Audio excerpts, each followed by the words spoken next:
Benvenuti al meteo. Tempo molto instabile sul nostro territorio, l'autunno entra dunque nel vivo, ci attende un'altra giornata in compagnia della pioggia. Vediamo il dettaglio di venerdì 8 novembre. Sul Veneto maltempo intenso con rovesci e temporali per tutta la giornata. Attenzione perché i fenomeni potranno risultare anche forti. Neve sulle Alpi dai 1000 metri di quota.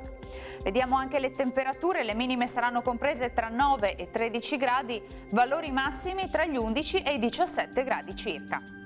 E sarà instabile anche sul Friuli Venezia Giulia con precipitazioni temporalesche diffuse, vedete, e non si escludono anche locali nubifragi, attenzione.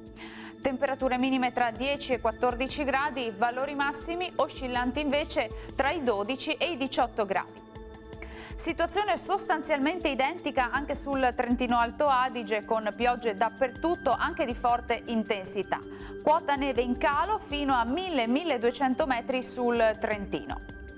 Temperature minime sui 6 gradi, massime intorno agli 8 gradi.